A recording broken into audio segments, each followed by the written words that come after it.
Hello and welcome to the show. This is the Torn Quads Smackdown Live Quadcast ReQuad for October the 9th, 2018. I'm your host, Boan. Joining me tonight, Steven Squiz. It's your boys. S&S Connection. That's right. In the house. The S&S Connection. The SBS Connection. Pretty sure that's something to do with theaters. We aren't talking about theaters tonight. We're talking about wrestling. Let's bring you the fucking promos. Coming up tonight, we got Jeff Hardy and Samoa Joe. Samoa Joe? Not Samoa Joe. Samoa Joe. Yeah, World Cup qualifying tournament match. Oh boy. So the World Cup tournament qualifying match seems like the King of the Ring. Just changed the name a little bit, giving it that new 2018 international flair that they're trying to go for. Right. It ain't the Kings. Right. Because they really want us all to like soccer now for some reason. Oh yeah. Next, we got a World Cup qualifying match between Randy Orton and the Big Show. Can't wait for the Big Show to come out. We haven't seen him in a while. Well, it's the Big Show. Last time you seen the Big Show, he was out with a bunch of cancer kids, including Super Messiah and the Terminator. They just went up to his kneecap. It was a strange sight to see. Yeah, but you know, he's out there with the kids. Yeah, Big Show led a kid. Yeah, he had a little spawn that just reached up barely to his calf. Cute. Yeah, tugging on his little tattered rags. And also tonight we got Miz TV featuring AJ Styles and Daniel Bryan. And we know Miz is gonna try to be a dick stain tonight. I wonder how that's gonna fucking go.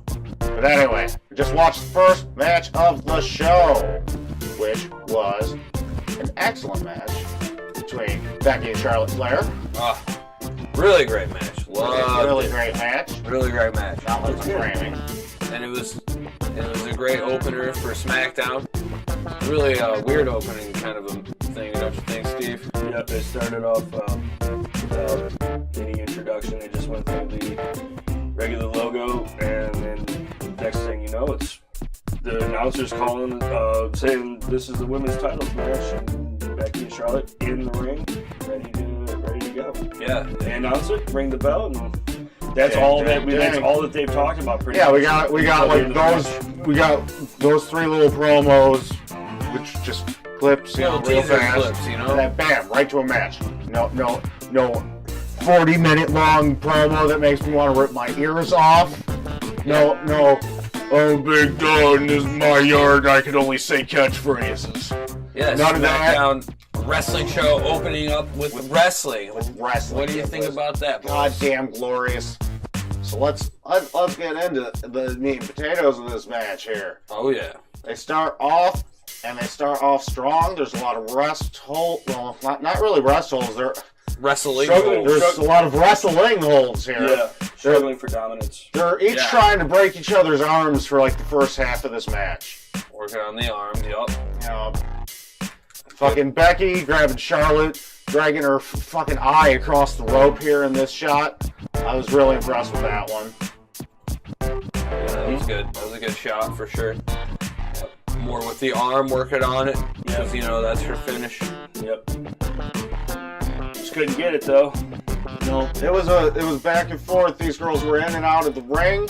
The stipulation tonight was that Becky, if she got a disqualification because of how it went down the Super Showdown, would lose her belt. She could still get a ring out. Count out. Count out. They were definitely trying for that for a good section of this match. But they kept interrupting the count, which was nice, because they kept it going. You're like, okay, they're going to roll back in the ring. They're not rolling back in the ring. They're still going.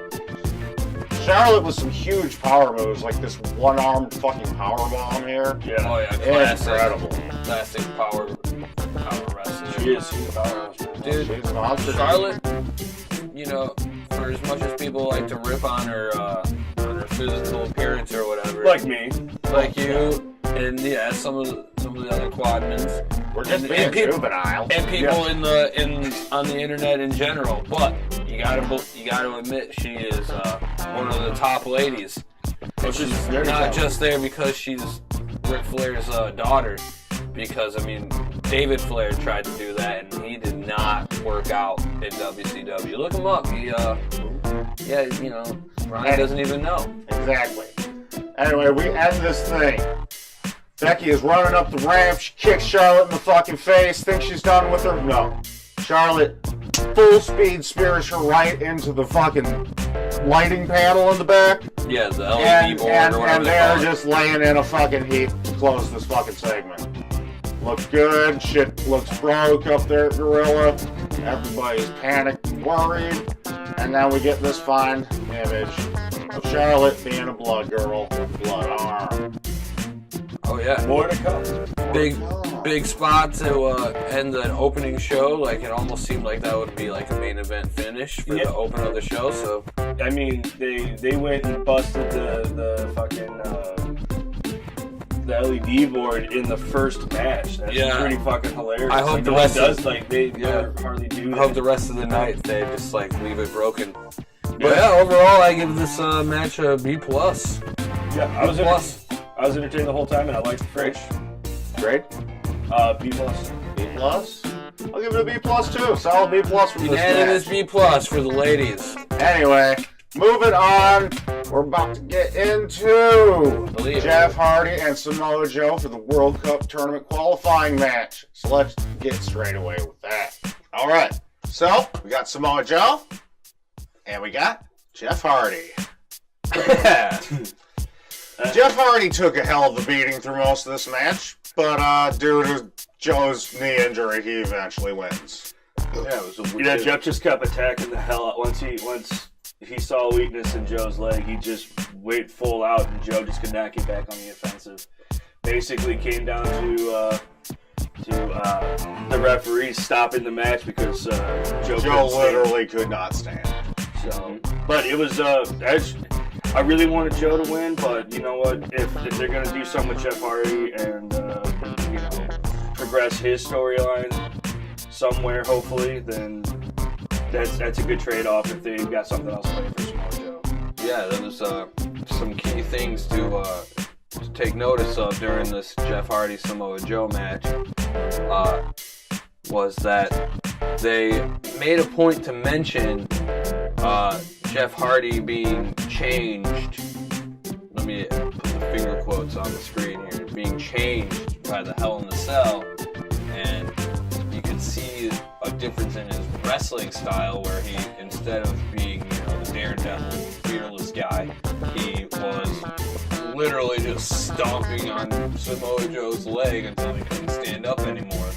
And then, I don't know if you got the shot of it. I was just thinking about it now, so I didn't ask you to.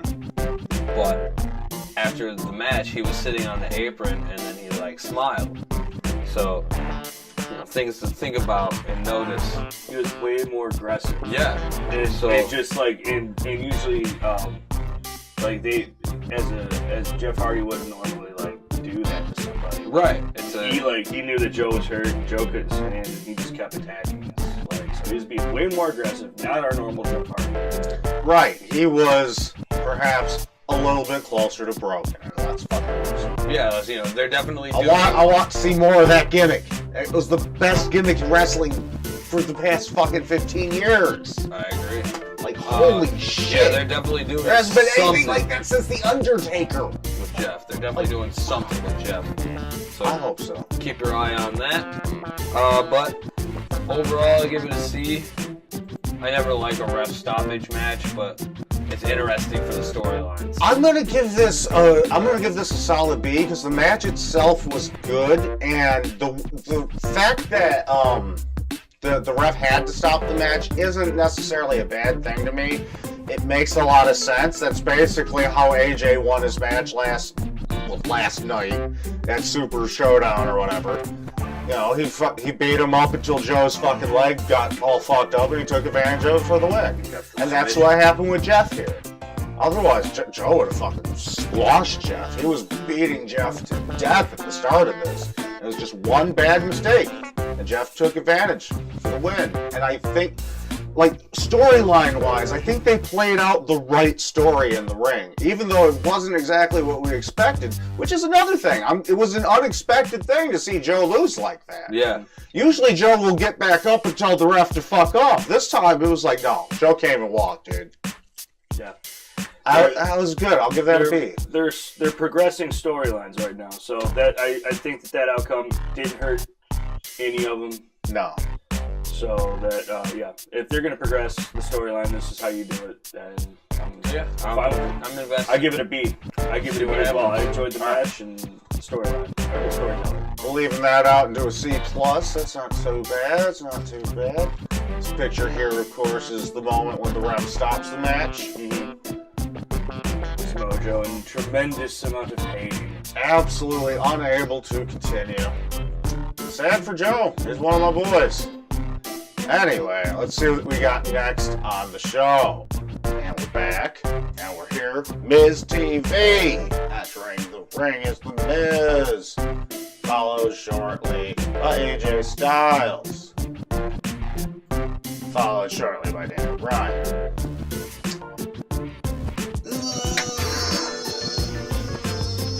Let's talk about it, boys. Alright, so, this segment was great. Miz TV is always a valuable segment for SmackDown or whatever show it's on, because Miz is the Miz-tigator. Instigates these feuds like no other man. The Miz-tigator. He Miz-tigates. God damn it, Just Squiz. add Miz in front of everything. God damn it, Squiz. But, I mean, there was some Continue. He's Miz-tigating right here. There's some really good promos, and it really set up some good tension between Daniel Bryan and AJ without, the classic attack from behind or just attacks in general. Like, I was psyched already to see it, but now there's there's some more drama to it. Like, Daniel Bryan's like, this is my dream, boy. And AJ is like, tough shit. I'm the champ. You gotta beat me for it. That's it. No, that was an excellent Miz TV.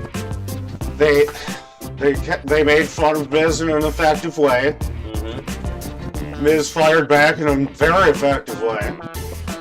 Yeah. Everything that was said had a purpose and a point, and it went off well. There was no complaints about Miz TV tonight, man. I'm excited for the match that they went to put over, and it left me wondering what else could happen, because now the Miz is claiming next for the title shots. I wouldn't be surprised if we see a nice triple threat from these three boys coming up here. Right. Dave, you got thoughts? I just like the way Miz got shit on the whole time and then just came back hard at the end. Oh yeah. And that would lead us to Shelton Benjamin versus fucking AJ. Styles. Yes. The next segment coming up. Shelto versus AJ. That Miz TV segment, it's an A from me. Yeah, it gets an A for me too. That was absolutely entertaining all the way through. Straight A. Some top rated stuff so far for SmackDown. Mm-hmm. The Shelto versus AJ match seems tasty, so I'm ready to see what's going to happen with it. Yeah. I have one last thing I have to say is Daniel Bryan and AJ Styles were good on the mic, but I think Miz was MVP. Of course. Miz is always the better promo guy. Daniel Bryan isn't there to cut promos, and certainly AJ is. They are wrestlers through and through. They're both clever with the little jabs, but Miz is definitely more cutting with his The only clever jab they really had was the 2-minute man remark, and they used it 7,000 times because they're not good at jokes. Alright. That's it. Then Let's get into Shelton versus AJ Styles. Alright. So, we got Shelton and AJ. Ain't no stopping him. No. Ain't no stopping him, no. Guess what?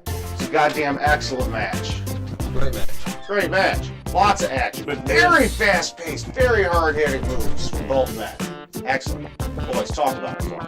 Miz and Daniel Bryan were also on the commentary, just baiting it up pretty good. Oh yeah, back and forth. they were dropping some great lines. Like, Daniel is just like taking everything the Miz says and just like picking it apart little piece by little piece, just picking the Miz apart. And you can feel the tension of the Miz, like, God damn it! God damn it! That's not how it is! And that was the Miz's entire energy the entire time. It was fucking great. It was classic Bugs Bunny, Daffy Duck kind of stuff, you know? Honestly, yeah. It's classic. Yeah. Anyway, we Rabbit season. had some huge power moves by Shelton. We had some great looking technical shit from AJ. Yeah, that fucking face. That's a good face there. That's a good fucking Shelton face right there. Jesus. Shelton's underrated. Shelton is heavily underrated. In a good spot. Mm-hmm. You know, like he's featured on Smackdown. You know, he has the old Cesaro spot. Right. Where he gets to wrestle everyone and he might not win every match, but like he's always putting on a great match with everyone. I've always liked Shelton Benjamin, even way back in the day when he had... That was him who had the stupid Big Mama gimmick, wasn't it? Yeah. Shelton that gimmick was retarded, but he's always been good in the ring. He's super athletic like Kofi Kingston, and he's incredibly technical like Daniel or AJ. He's like a perfect combination of the shit you would want in like a fantastic top-tier wrestler. He's excellent, and he's heavily underrated. I don't know why. Hopefully he'll get a push. And he would be a big champion in like Ring of Honor or like all the other companies. But you know, in WWE, when they have guys like AJ and Daniel Bryan, he's a little lower on the list, but that's not a bad thing. Right. He definitely doesn't have like the personality or anything either. I mean, neither does fucking AJ or Daniel Bryan when you get right down to it. But like, he's not cutting thrilling promos, but he's not bad either. Like he's fine. If they lost to AJ or Daniel Bryan tomorrow, Shelton Benjamin could just step right into their spot and be featured as a technical wrestler. And it would be very believable. Yeah. Overall, I'll give he's the MM champion. Yes. He's the best champion. Yeah. That's basically how we ended this fucking match with AJ holding the title upside down. I thought that was funny. If Miz ever won the world title, would he get a custom one where he flips the W upside down? No, he just holds the belt upside down all the time. Well, overall, I'll give that match B. Yeah. Solid B match. See? I give it a B. It was entertaining. Honestly, I would have loved to see Shelton Benjamin win that. I'll give that match a B+. It was fast-paced. It was great. Every move hit. There were some definite brutal moves in there. The commentary made it between fucking Miz and Daniel Bryan. And then you got Corey and what's-his-dick over there and trying to go back and forth with each other, too. And, yeah. Byron. Fucking Byron Sexton. You don't go full Byron. I don't go full Byron, and that's what we're trying not to do on the podcast. So, gentlemen, B's all around. I'll give it a B+. B's not to a B. Yeah. Great B. Good. Let's see what we got next. I believe it's the Big Show and Randy Orton, and that may be her main event. All right. It wasn't this. It should have been this. But we'll get right on that. Next up, we got Rusev Day and Aiden English. And One Night in Milwaukee, Part 2. It's kind of a disappointing segment. It turns out that One Night in Milwaukee was an absolute farce, and yeah. They just tried to show that Aiden English was a creep. There were rape and creep crowd chants during the showing of this illicit, scandalous video. It was just cringy. Yeah. Very, very much so. This is one of those segments where it's like this had a little bit of potential, and the potential was not found and capitalized on. It was just sort of discarded and ignored, and then they just took a piss all over it. Very, very stupid segment. Yeah, it's like I don't know how I'm supposed to feel. Like, did Lana get taken advantage of? Is Aiden the bad guy? Because it's like they were all bad guys. and their chant made them good guys. And now, like, that, I don't know. I don't know either, man. But Aiden English sounds like Kermit the Frog. Well, let me get a shirt on here. Aiden English here. Just tell you about one night in Milwaukee. Yeah, Pretty good Kermit, actually. yeah, I can't do Kermit the Frog. I can do other voices, but I can't do that. No. Anyway, yeah, I'd have to give that segment just like a C-. It was not very yeah, that's what I got written down here. I mean, C-. We did get something progressing pretty much now. Rusev is face and Aiden English is heel. Mm-hmm. So now we know who to root for. But it's just a holder feud for Rusev to do who knows what else. Yeah. It kind of puts, like, hopefully putting stuff in motion now. It's not like Aiden's gonna make anything out of this. Right. And after it's done, what the fuck's gonna happen with Aiden? No, he's gotta find a new gimmick. Just a low card thing. Alright, well that's that. Moving on to the final event of the evening, we have Randy Orton and the Big Show, finally. Yeah. Oh yeah, that was typical Big Show Randy Orton 2006 era WWE match. Yeah. Nothing special. Everybody got their moves in. And went home nicely. It's two overall professionals. Been in the ring for 20 years each. So that's what you get. Big Show is definitely starting to show his fucking age. He was extremely lethargic for most of the match, but I mean, it's Big Show. He's never been known for being super agile. Only in his early days. Yeah. He's super agile. Yeah, not really as exciting. No. When he comes out, you're like, okay. It was nice to see him. Good. Yeah, I mean, he can still move around and he's in better shape than he's been in his fucking life. Well, do you see this move here where it just sort of looks like he's falling into Randy? Yeah, that was a spear. That was the most lethargic spear I've seen in my life. Yeah. Although I guess you gotta be lethargic if you're throwing around 400 plus pounds of a spear. You gotta be you gotta pull it back. No. That's true. That's true. And the guy's old as shit. His fucking knees have got garbage. It's like you can't. I don't see him being able to, like, do a full, like, just jumping spear.